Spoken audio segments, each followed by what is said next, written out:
Hey, this is Josh Barnes with Point of View, where we discuss the crucial questions that you have about the critical issues of our day from a biblical worldview. We believe that to be right about issues, you're going to have to be biblical about issues. Check out Point of View every Monday from 4 to 6 p.m. and every Tuesday night from 8 to 8:30 right here on Right America Media Network at ramtv.live. Join us for the next episode of Point of View and let the Bible change your perspective. And I'm the host of a political commentary podcast called The Savvy Truth. If you love God, love your family, and you love this country, you can tune in at Right America Media on Facebook or at ramtv.live. This podcast airs 7 Eastern and 6 Central. Hi, my name is Jerry Serino, and I'm the host of Fide's podcast, new to Right America Media, going to be on Wednesdays at 7 p.m. Eastern Time. Please join me for all my great guests as we talk about conservative pro-life issues. I have great guests that I know you'll enjoy. I have Alveda King talking about her role in the new movie, soon to be released, Roe v. Wade, the movie. I also have Governor Scott Walker, the former governor of Wisconsin, as he talks about his new role with Young America's Foundation and the work they're doing on our college campuses and high school campuses all over the country. Join me for both of these great podcasts with these great guests, and along with many, many other guests that I have, in which we talk about the fight that we're in against the radical left in this country. Find me on any podcast app that's out there. Search under Fides Podcast. Fides is Latin for knowledge, faith, and truth. And that's what we do on this program. I dare you to listen.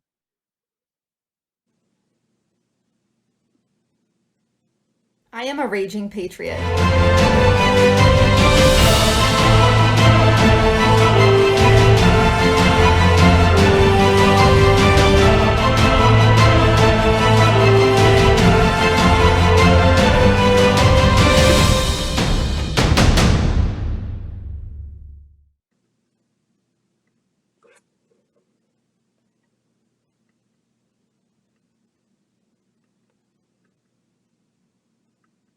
And I'm so sorry for that, but we got a great show lined up for you today.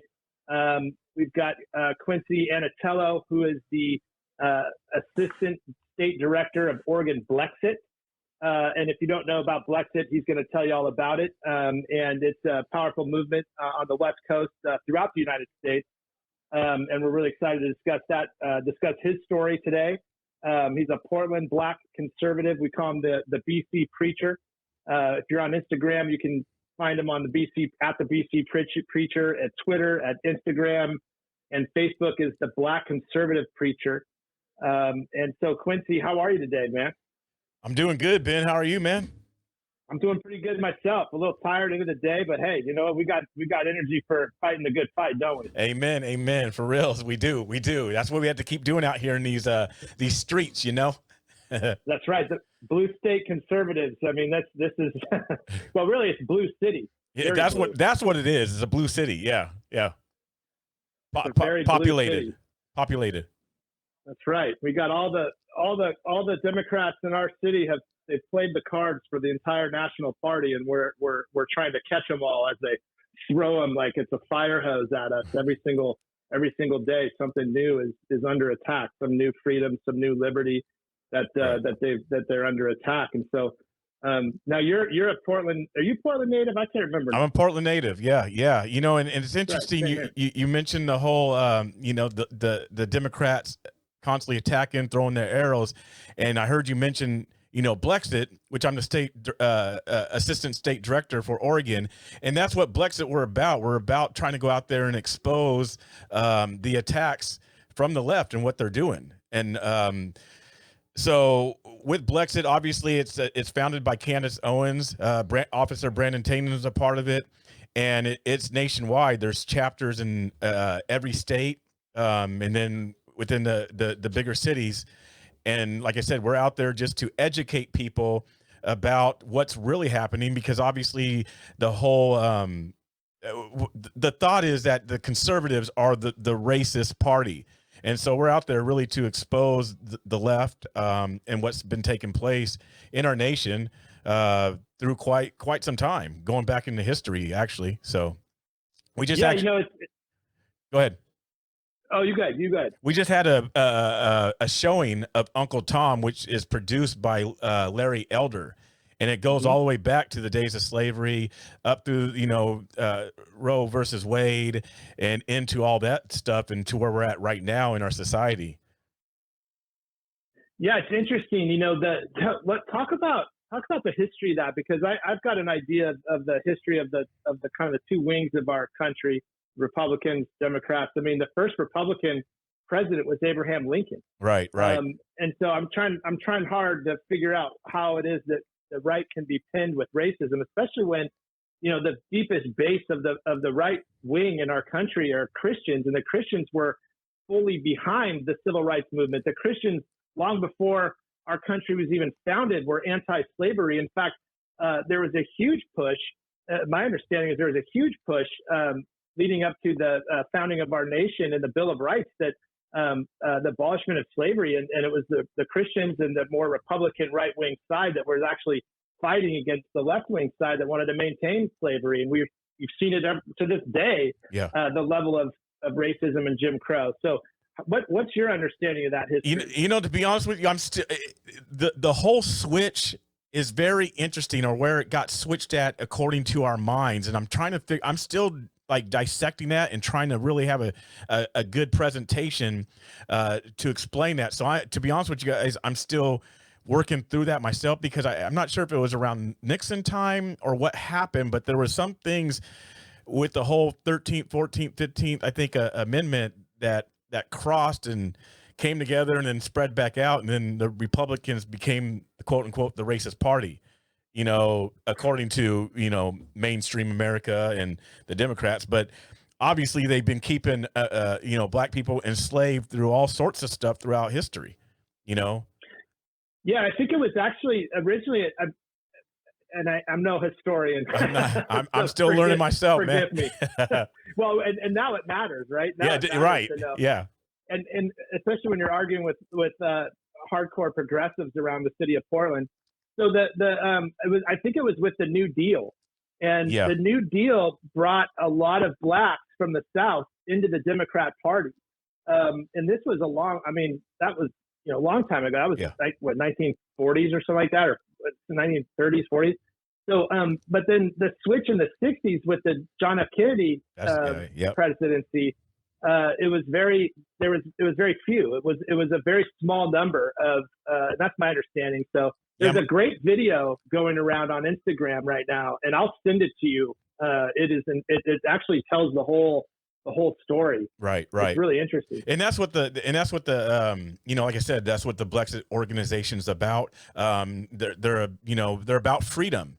So, and a lot of people, especially within the black population and even minorities in general, they're stuck because of all the free handouts. And it looks like the liberals and the Democrats are doing a favor because we're helping you poor people, but they're really keeping them poor. We're staying in a mindset of poverty state and enslavement, but it looks like they're helping, right?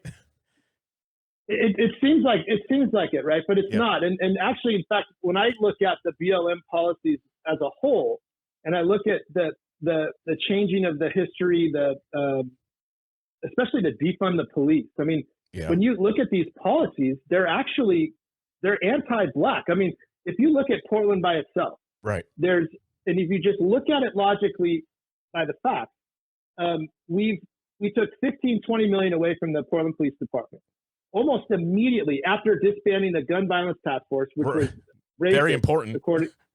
Very important, but racist. Right. We see an increase in shootings that were 200 to 300% every month, year over year. Yeah. And 75% of the victims are black, and they're kids. And also, don't forget the perpetrators. So as the gun violence increases, it creates more opportunity for kids that maybe be on the edge, that could maybe pull it together. They end up perpetrating, right? So. Right. So it hurts. There's victims all the way across the board here. Yeah. But the white people in Lake Oswego aren't shooting each other because they defunded the police in Portland.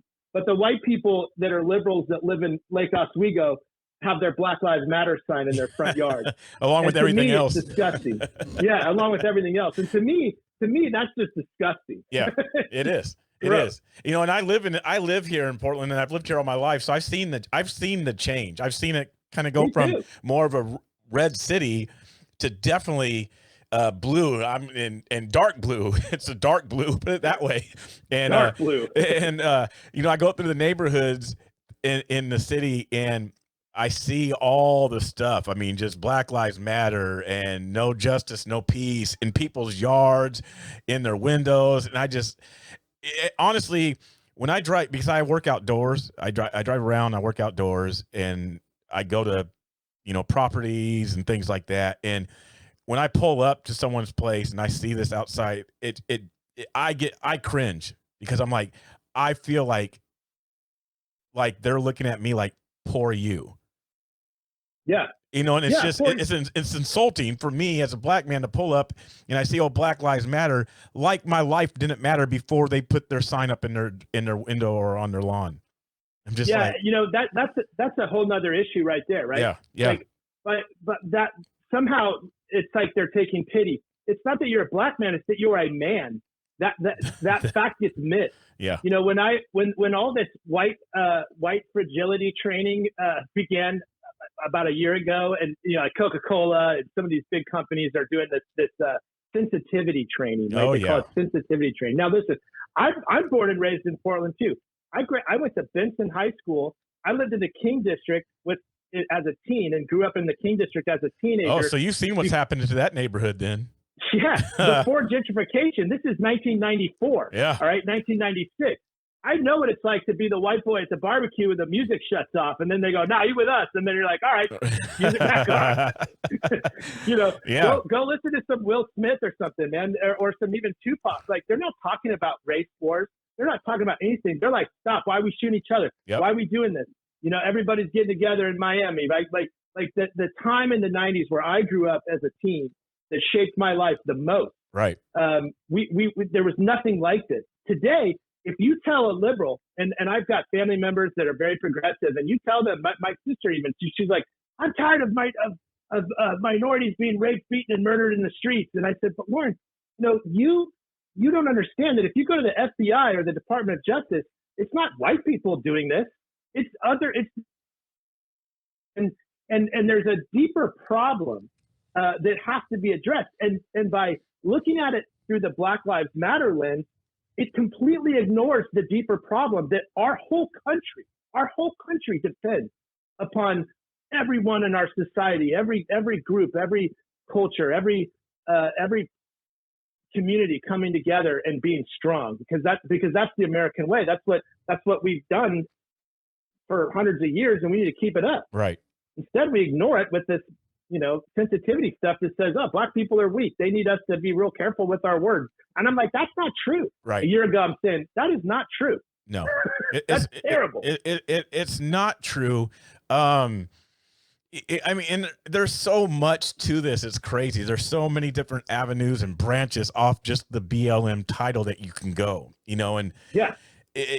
Like you said, you grew up there back then it used to be called NEP, Northeast Portland. That's what it used to be. NEP. Cool Nuts. Yeah, exactly.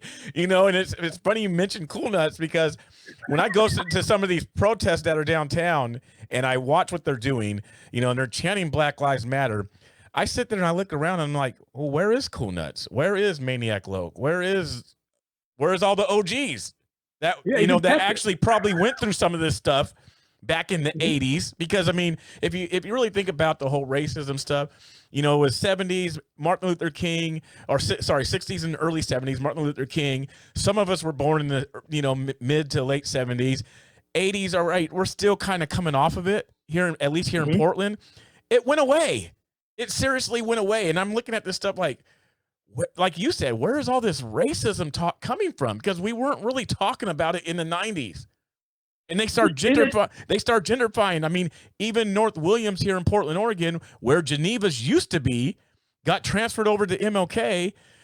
And they started the gentrification. all the Long Williams in Vancouver, and it's all liberals and hippies now, and they're the ones who are out there marching saying Black Lives Matter. And I'm sitting here thinking to myself, I'm like, well, you just moved into a black neighborhood that used to be a black neighborhood. You're now living in this old black neighborhood while you're out here chanting Black Lives Matter.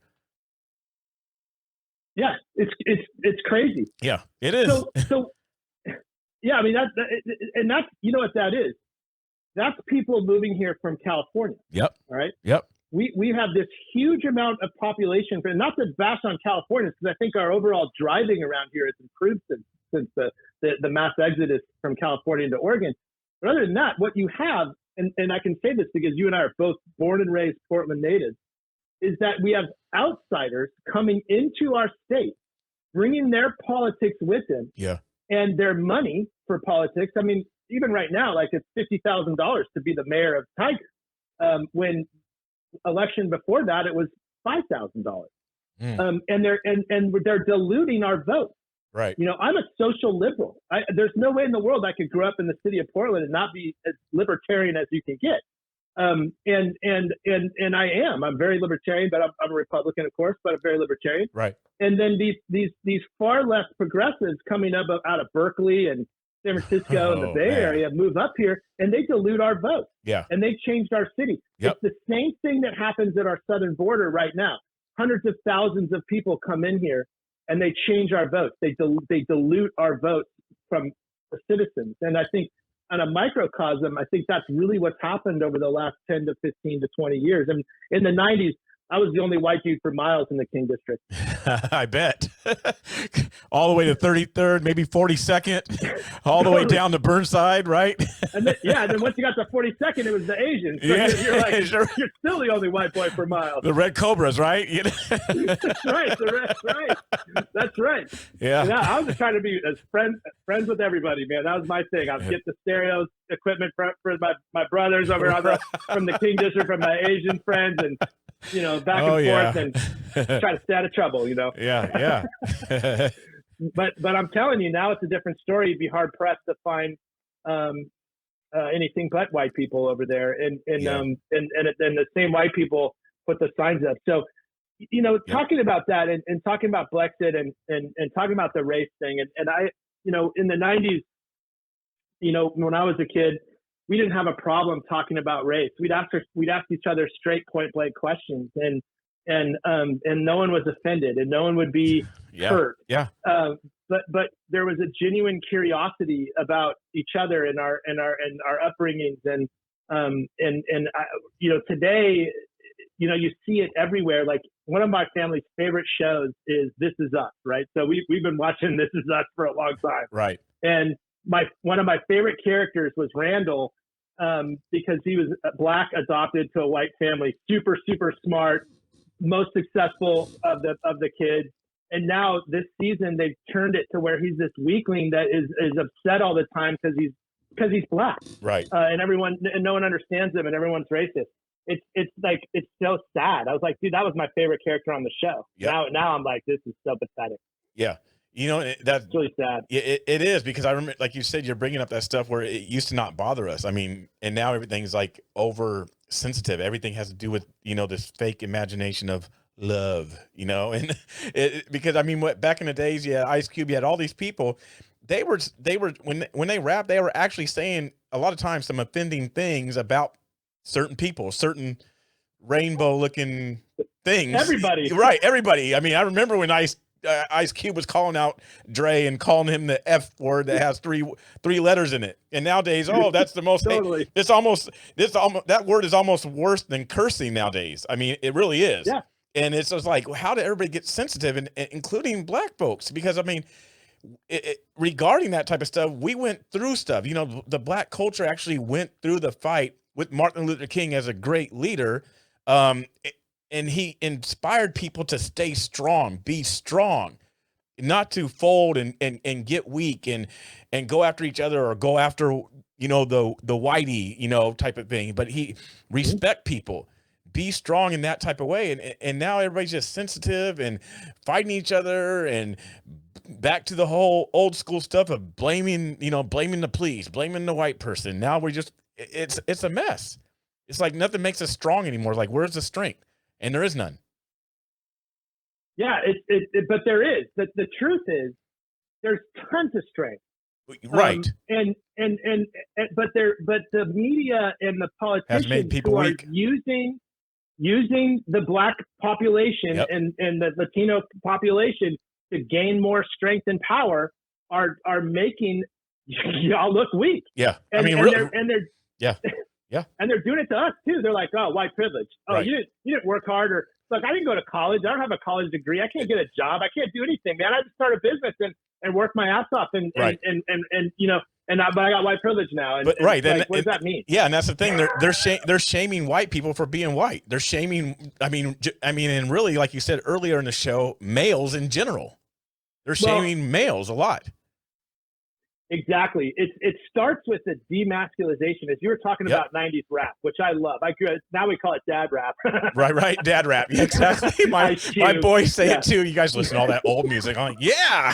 It doesn't get any better than that. Don't. But yeah. I mean, it's the foundation, really. Yeah. But they were real men back then. I mean, a lot of it was violent and offensive to anyone who might be offended by it. But there was a sense of masculinity Yep. and strength there, and that's what the primary attack is on masculinity. And you see it with Black Lives Matter, because look, when Black Lives Matter first started in the Portland area, right? Yep. It didn't take longer than midsummer before the founders of the Portland chapters stepped down, because it was all about transgenderism. Yes. And they're like, what's going on here? We're done. Yeah.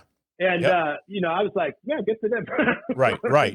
And then you start seeing the flags when they were marching. They added colors to their rainbow flag so that they could act like they're including the Black lives and brown people and natives and everything else. And it just became like, what type of flag is this now? There's rainbow, and now there's a triangle with pink and purple and then black and brown. I'm like, yeah, that's what they started doing. They started making the whole BLM movement this LGBT and so on and so forth, type of movement and narrative, and try to call it Black Lives Matter. Yeah, and it's as confusing as a first grade sex ed class at Portland Public Schools. It is, yes. Daddy, what gender am I? Right. They said there's 48 genders. I thought I was a boy. I don't know. No, son, I don't know what you are anymore. Right. Let the No media one tell does. you. Let your school teachers tell you. Right. You ask Don Lemon. See what he Exactly. says.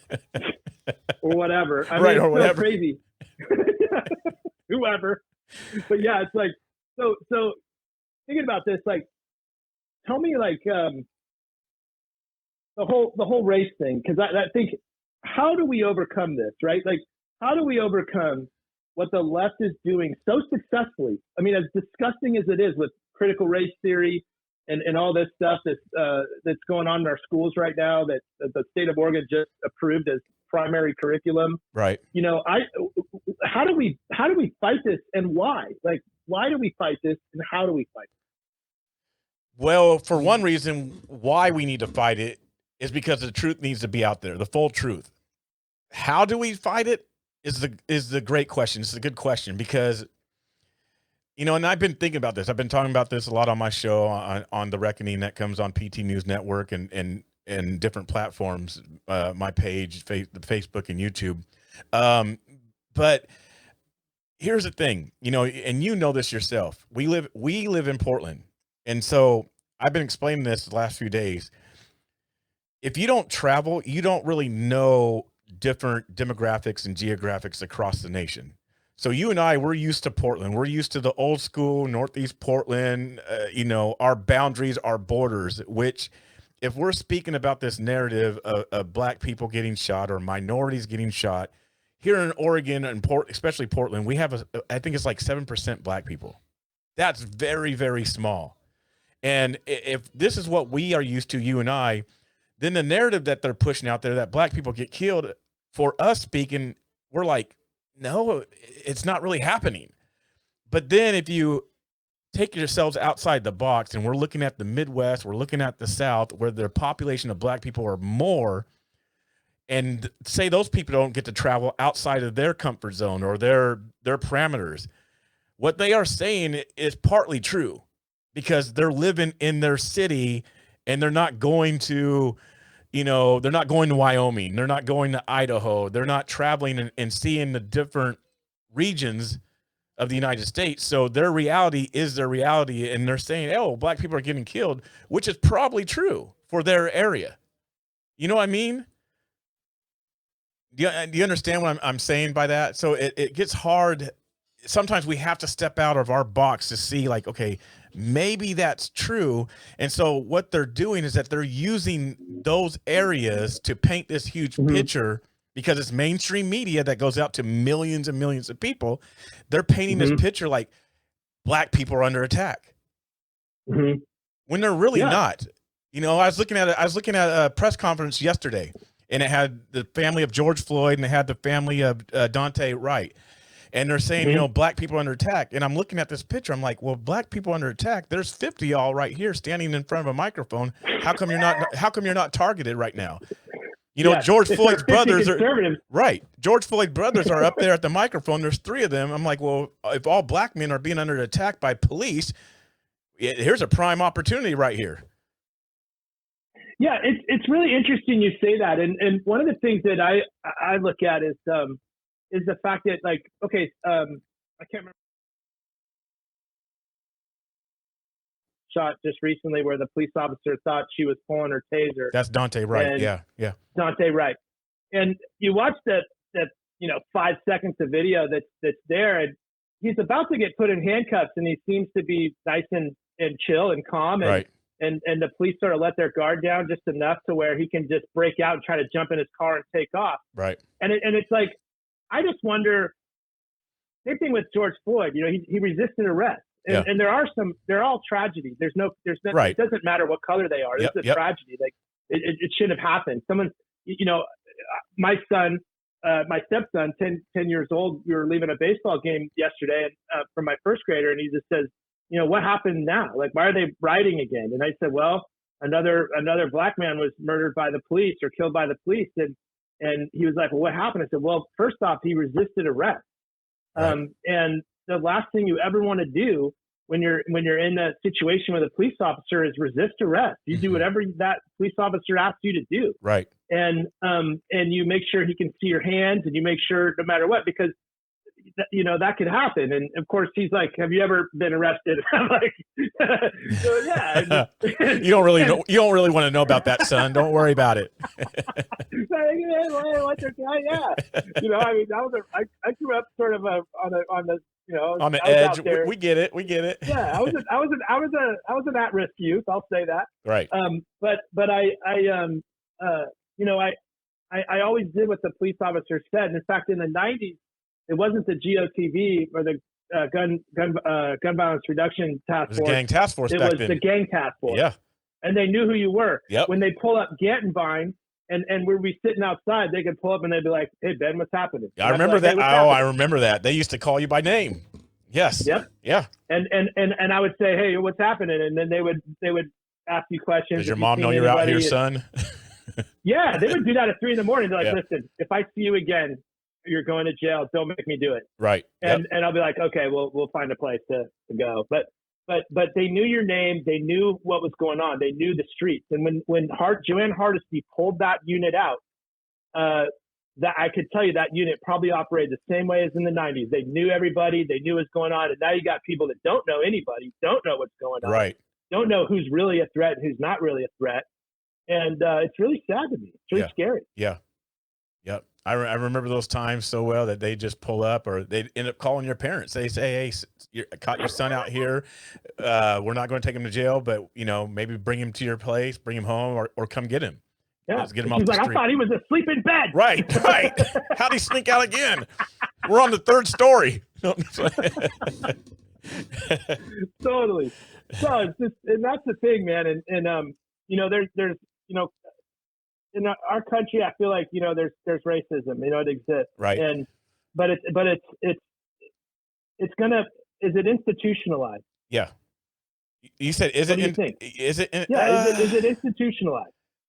I don't completely think it's and that's okay. So again, it's going back to regions and places like that. Honestly, I talked to an officer yesterday, not from here, a retired officer, and he shared some things with me that there is actually some racist type of things within the police department where he served at. And it was like he shared a couple stories with me, and this was coming from a white man, and it blew my mind. I was tripping out. I was kind of laughing a little bit, like, "Are you serious?" Because I couldn't believe it. So What was it? You said what was it? Yeah, what was it? There was a place. So one word. It was NIT. I think what did he say? Or it was an NI. I forget, but it had something to do. Oh yeah, it was NIT, and it was on weekend nights, and it stood for the N word in town. So basically, that was code to get them out of town. And I'm talking about something within past 20 years type of thing.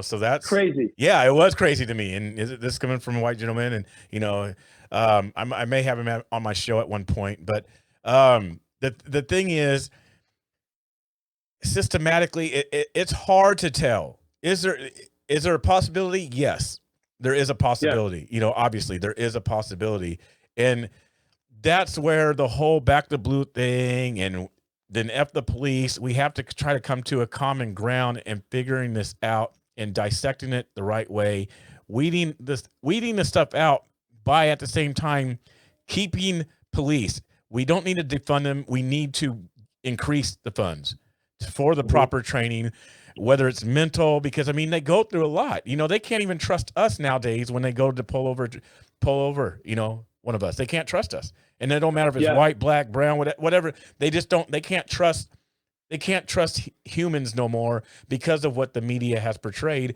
and exposing this stuff. Like you're saying, how do we change this? How do we teach people?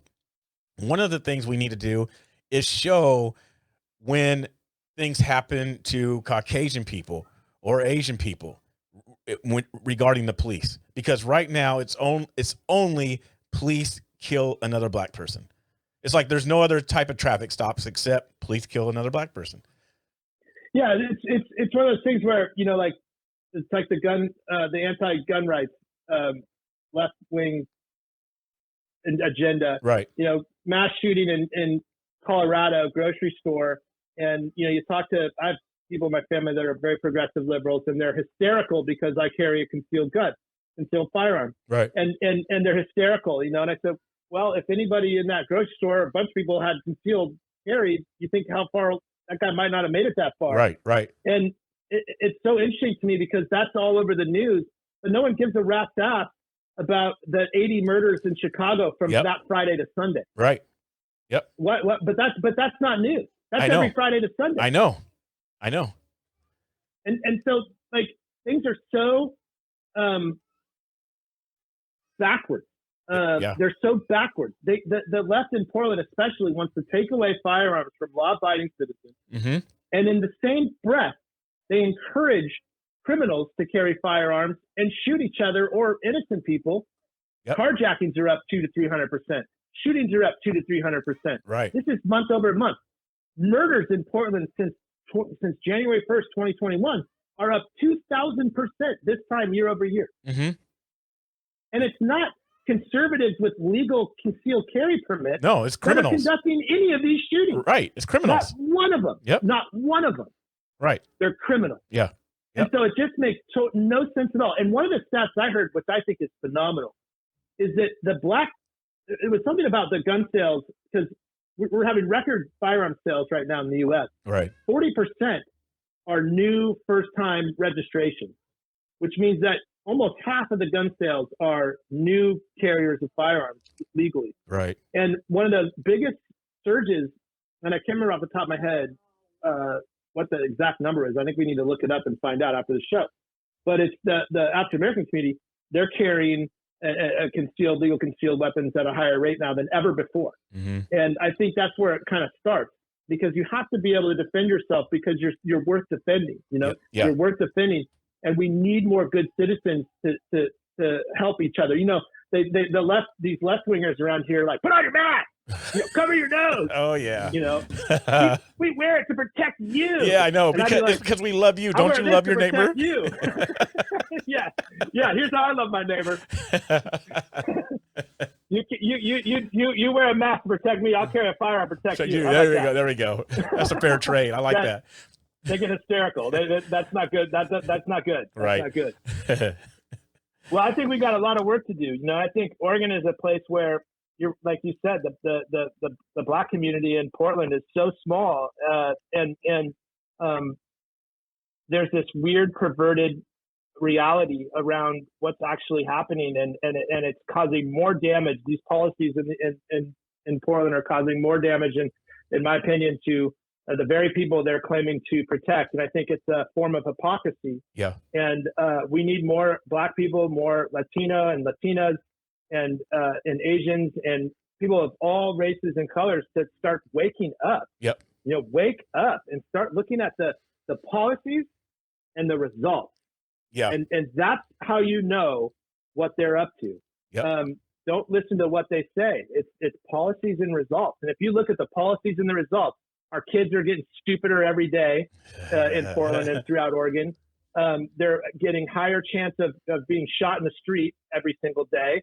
And I can't even believe that this is okay by the people of our city and our state. I can't understand it. Yeah. Yep. I completely agree with you, Ben. Completely agree. Real quick, we got about a minute to go. Yeah. How'd you get your name, BC Preacher?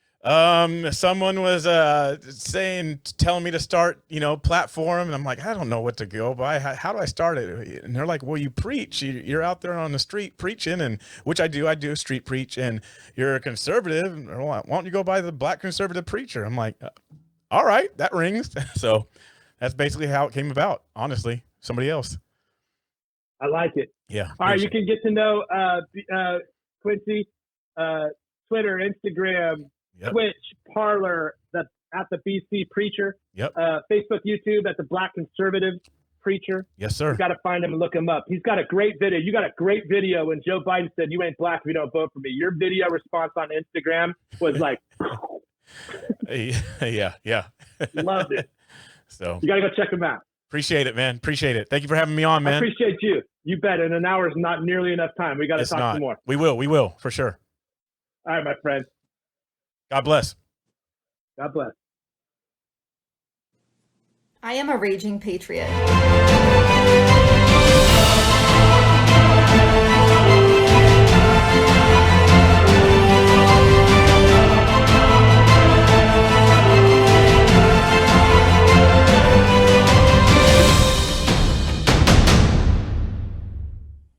Hey y'all, it's Savannah from The Savvy Truth with Right American Media. I'm just here to let all of y'all know that we are officially partnered with MyPillow. And so you know I'm telling the truth. Our discount code is RAM, capital R, capital A, capital M. So go use that code when you want to buy any of Mike Lindell's awesome sheets, awesome pillows, dog beds, towels, or whatever the heck you want to get. And our official MyPillow phone number is 800-867-0416. So please go use our code, go use our phone number, and go get some of Mike Lindell's awesome, all-American, made in America towels, sheets, dog beds, and pillows galore. So go check them out. It is necessary to purge the establishment. What she's suggesting that churches do, focus on. That's not necessarily a good thing to start with. They're stating it wasn't around when we needed the greatest generation of the 30s or 40s. It happened before the election because there are too many Republicans that are afraid that their wrongdoing is going to. It's unacceptable, and I'm not going to sit here, stay silent, and not call it out. I'm calling out their lies. With rules for Thanksgiving, who the hell is he to tell us what we're supposed to do? Do they think that we are so stupid that we will not notice and fly